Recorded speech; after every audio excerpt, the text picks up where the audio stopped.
여러분, 오늘도 무사출근 하셨나요? 저도 다행히 무사출근했습니다. 얼마 전에 뉴스를 보고 섬찟했는데요. 제가 아는 분이 다니는 회사라 전해들은 이야기인데 며칠 전에 이렇게 뉴스로 나와서 기분이 참 묘하더라고요. 여러분도 가끔 회사 생활 얼마나 할 수 있을까 이런 생각 드실 때가 있나요? 저는 2023년 겨울에 그런 생각을 많이 했던 것 같아요. 제가 다니던 회사도 당시에 조직 개편이다, 구조조정이다 해서 완전히 분해됐거든요. 회사 내 소위 칼바람이 불었죠. 같이 일하던 팀장님, 상무님 다들 칼바람을 피하지 못하셨어요. 그때 결심했죠. 인생을 직장에 올인하면 안 되겠다. 기필코 내 힘으로 살아갈 방법을 마련해야겠다 하고요. 사실 은퇴라는 사건은 50대든 60대든 언젠가 반드시 맞이해야 할 일이잖아요. 언젠가는 겪을 일, 준비해두면 큰 화는 피할 수 있지 않을까요? 어쩌면 은퇴를 새로운 커리어의 전환점으로 삼을 수도 있을 것 같고요. 그래서 준비했습니다. 이번 영상에서는 은퇴하려면 얼마가 필요한지 그걸 알아보려고 해요. 단순히 은퇴에 필요한 자금만 알아보는 게 아니라 은퇴 이후에 안전하게 자금을 운용할 수 있는 꿀팁도 준비했으니까 꼭 영상 끝까지 시청해주세요. 영상 시작 전에 구독과 좋아요를 눌러두시면 안전한 은퇴 준비를 위해 더 좋겠죠? 먼저 은퇴라는 사건에 대비해서 얼마가 필요한지 조사했는데요. 가족 구성원, 지향하는 라이프 스타일, 소비 습관, 건강 상태 등에 따라 다양하겠지만 대표적인 정보를 알아보기 위해 일단 최저생계비, 중위소득, 상위 10% 소득 순으로 알아봤어요. 최저생계비 자료는 뉴데일리 기사를 참고했어요. 여러 기사를 동시에 참고했는데 수치가 일치하더라고요. 대한민국 가구의 최저생계비는 1인 가구 기준 134만원, 2인 가구 기준 221만원 정도네요. 부양가족이 있는 3인, 4인은 각각 283만원, 344만원이에요. 다음은 중위소득인데요. 많은 분들이 최저생계비보다는 중위소득 쪽에 관심이 많겠죠? 중위소득은 보건복지부 홈페이지를 참고했어요. 우리나라 중위소득은 1인 가구 기준으로 223만원이고 2인 가구 기준으로는 368만원이에요. 확실히 최저생계비보다는 높네요. 3인, 4인 가구 기준도 471만원, 573만원으로 최저생계비보다 150만원 이상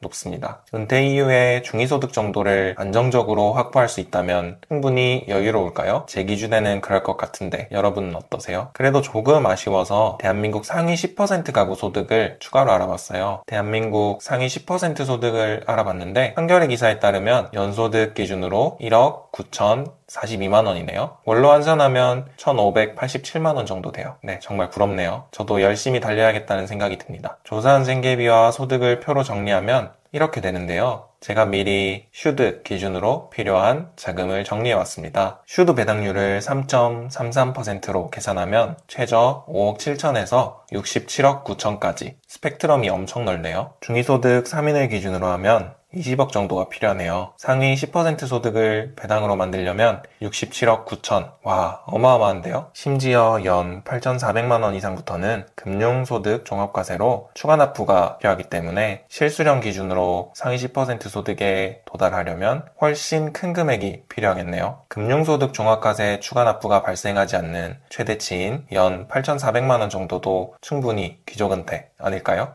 네, 슈드 배당으로 은퇴하려면 얼마나 필요한지 알아봤는데요. 이런 생각이 들었어요. 은퇴자금으로 100% 슈드가 충분히 안정적일까? 혹은 이런 생각을 해볼 수 있겠죠? 배당률 3.33%. 이거 너무 낮은데? 조금 더 높이면은 필요한 자금을 줄일 수 있지 않을까? 그래서 배당이 좀 더 높고 안정적인 방법을 고민해봤는데요. 가장 먼저 떠오른 건 미국 국채예요. SGOV ETF는 미국 최단기 국채 ETF인데요. 2022년 이후로 단기금리가 급격하게 오르면서 현재 배당률이 5.23%나 되네요. 매력적인 달러의 지수다님은 분명합니다. 근데 문제가 있어요. 단기 채권은 거의 예금과 같아서 물가 상승으로부터는 자산 가치를 지킬 수가 없겠죠? 그리고 주식과 함께 포트폴리오를 구성하기에는 매력도가 떨어지는 측면이 있죠. 상호 보완적인 효과가 전혀 없기 때문이죠. 이 그래프를 보시면 슈드와 예금으로 포트폴리오를 구성했을 때 자산 배분 효과가 거의 없는 게 보이시나요? 비율에 따라 선형적으로 리스크와 리턴이 비례하는 게 보이는데 이렇게 되면은 자산 배분 효과가 거의 없다고 할 수 있습니다. 저희가 찾는 좋은 자산 배분 전략은 한쪽으로 볼록한 전략인데요. 그래서 만기가 훨씬 긴 TLT를 생각해 봤어요. 요즘 TLT 가격이 많이 떨어지기도 했고 배당 매력이 엄청 높아졌잖아요. 미국 장기국채 금리가 4.5% 정도 되니까 당연하겠죠. 금도 자산 배분 측면에서는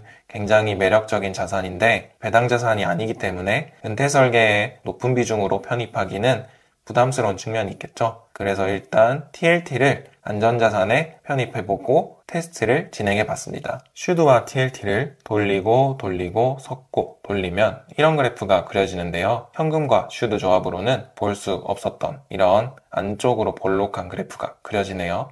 참고로 기대 수익률과 하방 변동성은 모두 5년 롤링으로 계산했습니다. 이 중에서 우리는 유리한 자산 배분 비율을 선택해야 하는데 어떤 걸 고르면 좋을까요? 일단 여기 열의 전략들은 제외하고 우위 전략에서 보면 좋겠네요. 많이 활용하는 방법은 두 가지인데 리스크 관리 측면에서 포커스를 둔다면 우위 전략 중에 리스크가 가장 낮은 전략을 고를 수도 있겠고, 최저가 측면에서 보자면 리스크 대비 수익률이 가장 유리한 포트폴리오를 고르는 방법도 있겠죠. 리스크 대비 수익률이 가장 유리한 포트폴리오를 고르려면 평가지표가 필요한데요. 이번 영상에서 활용할 평가지표는 솔티노 레이저예요. 이게 솔티노 레이저인데 하락 표준 편차 대비 포트폴리오 평균 초과 수익률 이렇게 써있죠. 정석으로 보면 알아봐야 할 개념이 한두 개가 아니고 금융공학 공부하자는 게 아니기 때문에 직관적으로 이해하고 활용만 하도록 하겠습니다. 단숨에 쓱 이해하고 넘어가자면 포트폴리오가 하락할 위험 대비 수익률 정도로 이해하면 되겠네요. 이번 영상에서는 무위험 수익률을 0%로 가정했습니다. 평가지표상 굉장히 널널한 편이죠.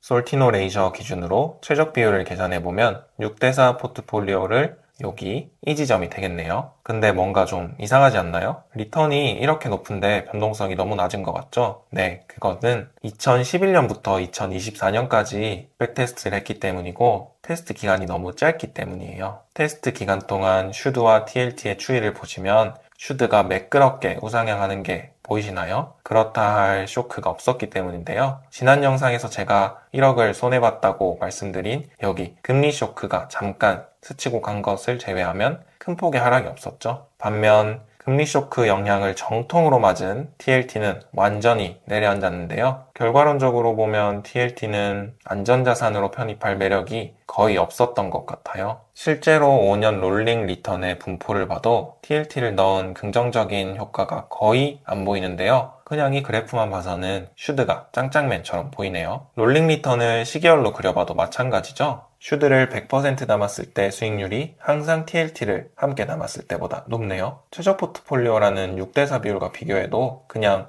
슈드 100%가 정답처럼 보입니다. 이래서는 제대로 된 백테스트가 안 되겠죠. 주가가 주구장창 올랐던 시기만 가져와서 이것 짱이지? 이렇게 하면 안 되잖아요. 그래서 주가가 급락한 시기도 포함시킬 수 있는 방법을 생각해 봐야 하는데 2011년 이전 슈드 데이터를 야후 API에서는 구할 수가 없었어요. 그래서 생각해낸 방법이 시계열 분석에서 자주 활용되는 보관 방법인데요. 보관법을 아무렇게나 막 적용할 수는 없고 타당한 근거가 있어야 하는데, 그래서 고민 끝에 생각해낸 방법이 베타 추정법입니다. 베타는 개별 자산이나 포트폴리오의 시장 대비 민감도를 측정하는 지표인데, 예를 들어서 미국 시장 전체가 5%만큼 움직일 때 테슬라 주가는 몇 % 움직일까? 이거를 하나의 값으로 추정하는 방법입니다. 그러니까 슈드의 베타를 알면 시장의 추이로 슈드의 과거 시계열을 추정해 볼 수 있다는 건데요. 여기서 문제는 시장이 뭐냐는 겁니다. 시장. 참 많이 들어봤지만 추상적인 개념이죠. 그래서 장기 시계열 자료가 있는 S&P 500, 나스닥 같은 대표 지수와 슈드의 상관관계를 먼저 분석해봤는데요.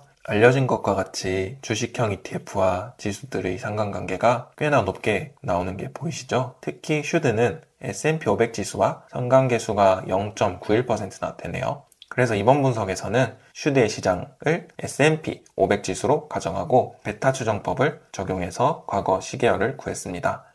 여기 TLT와 장기채 금리의 상관계수가 마이너스 0.89나 되는 게 보이시나요? 이건 채권 가격과 금리가 역으로 움직이기 때문인 거 다들 아시죠? 이 특징을 활용해서 TLT의 높은 배당률을 이용할 수 있는데, 이건 슈카 형이 쉽게 설명해 주시더라고요. 기회가 되면 저도 따로 정리해 보도록 하겠습니다. 다시 돌아와서 베타로 추정한 슈드의 시계열 추이를 보면 이렇게나 다이나믹합니다. 닷컴버블 금융위기 두 번의 위기를 겪으면서 슈드가 훅 내려앉은 게 보이시나요? 이 지점에 은퇴해서 슈드에 100% 투자했다고 생각하면 너무 아찔하지 않으세요? 아까 원래 있던 시계열과 비교해보면 확연히 차이가 느껴지는데요. 주식을 기초자산으로 하는 ETF가 막연히 우상향한다 라고 생각하고 이런 쇼크를 맞으면 엄청난 고통에 빠져들 수 있습니다. 그러니까 우리는 대비를 해야겠죠? 그래서 늘어난 기간에서는 어떤 포트폴리오가 좋냐? 다시 이렇게 그려보면 좀 더 예쁘게 그래프가 보이는 게 그려지는 게 보이시나요? 포트폴리오 비중은 동일하게 6대 4인데 리턴이 이전 데이터에서 테스트한 것보다 확연히 낮아진 게 보이시나요?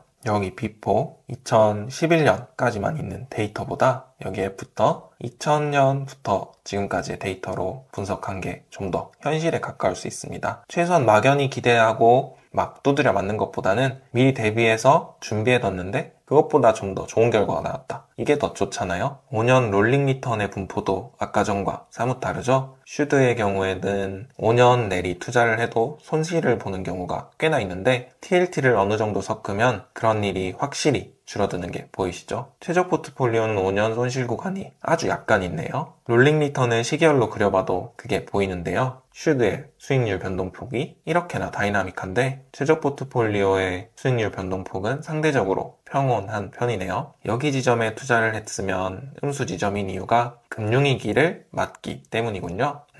이외에도 QQQ, SPY, 골드를 활용한 투자 방법을 여러 가지 생각해 볼 수 있는데 이걸 다 설명하자면 너무 길어져서 제가 표로 따로 정리를 해왔습니다. 슈드 TLT, 슈드 골드, QQQ TLT, QQQ 골드, 스파이 TLT, 스파이 골드 모두 괜찮은 백테스트 결과를 보여줬는데요. 그 중에서도 슈드 TLT 조합이 솔티노 레이셔 기준으로 가장 좋네요. 내친 김에 포트폴리오 배당률도 미리 구해왔는데 역시 슈드 TLT 조합이 가장 좋네요. 그럴 수밖에 없겠죠. 배당 성장주 플러스 장기채 조합이니까요. 아참 여기 수익률에는 배당률이 다 녹아 있는 겁니다. 수익률 따로 배당 따로 이런 건 아니고요. 배당을 재투자하는 방식으로 백테스트 한 거겠죠. 그럼 다시 원래 주제로 돌아와서 포트폴리오 배당률로 필요한 은퇴자금을 한 번 더 계산해봤는데요. 결과가 조금 바뀌었네요. 아까 전보다 조금씩 필요한 자금이 줄었습니다. 1인 최저생계비 기준으로 5억 2천만 원으로 5천만 원 줄었고요. 1인 중위소득 기준으로도 8천만 원 넘게 줄었네요. 8억 7천이면 은퇴 가능하겠죠? 이번 영상에서는 퇴사 후 안정적인 일상과 새로운 도전을 위해 필요한 현금 흐름을 알아봤고요. 이러한 현금 흐름을 만들기 위한 필요 자금과 자금 운용 전략도 함께 알아봤습니다. 근데 자산 두 개로 퇴사 후 자금을 운용하기에는 아직도 한계가 좀 느껴질 수 있는데요. 그럴 가능성은 낮지만 갑자기 인플레이션이 다시 반등할 수도 있고 그러면 채권으로는 인플레이션 구간에 대한 해지가 전혀 안 되잖아요. 여기 이 구간처럼요. 그래서 다음 영상에서는 주식, 채권, 금 이 세 가지 자산을 함께 활용하는 포트폴리오 전략을 이렇게 백테스트 해보고 좀 더 안정적인 자산운용 전략을 알아보도록 하겠습니다. 다음 영상도 챙겨보시려면 구독과 좋아요 꾹 누르시고요. 다음 영상에서 더 유익한 재테크 자료로 돌아오겠습니다. 투자는 멘탈이다. 투맨입니다.